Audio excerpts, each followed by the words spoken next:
The lives of man pass, fragile, tempting the hope and promise of a new day.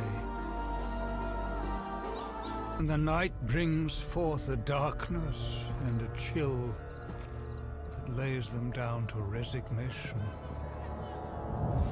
and rest. And so it is with men. One generation withers away,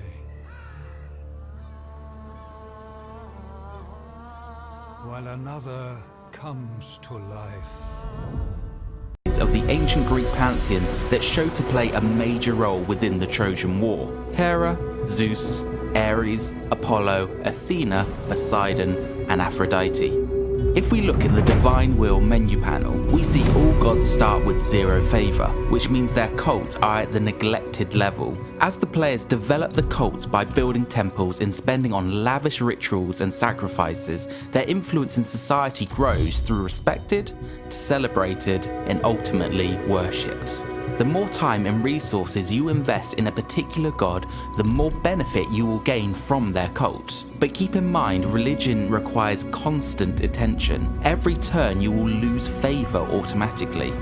You are free to worship as many gods that you want at any time, if you have the building space and the coin, that is. With each level of favour gained, the greater the benefits. Here I'm worshipping Zeus, and you can see the amount of buffs that I gain. Every god has their own focus, and some heroes may have an affinity and synergy with one god over the others. Like Aeneas, who believes he's Aphrodite's son, can build a special building called the Great Temple of Aphrodite, granting him 300 favour.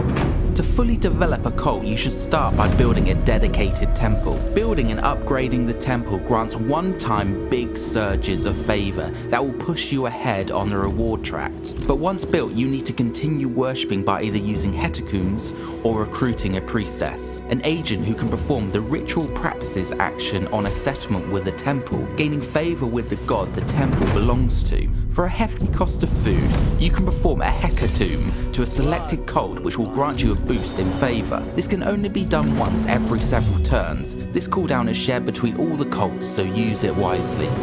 If your needs change, you can rededicate the temple to another god, but this will take time and resources. If you want to use the cults to the maximum benefit to always give you the upper hand, there are some royal decrees that will lower the cost and construction time of temple buildings and ritual practices if you control the entire region. Aside from gaining passive benefits from the gods and their cults, you can also actively beseech their support through prayer. For an offering of food and gold, you can request a chosen god to impart a temporary effect that will last for a few turns. The effects you gain are quite varied, each god having their own flavour. For example, Poseidon, god of the sea, will make your armies immune to deep sea attrition. Athena, goddess of wisdom and strategy, will give extra ranks for newly recruited units, while Hera is protector of the homeland, causes enemy armies in your territory to suffer attrition damage. The more the cult is respected, the stronger the effects of the prayer will be. One last thing to mention about the gods. When they've reached the worship status, you will be able to recruit unique mythical units and agents. Using the special recruitment interface will allow you to recruit them into any army,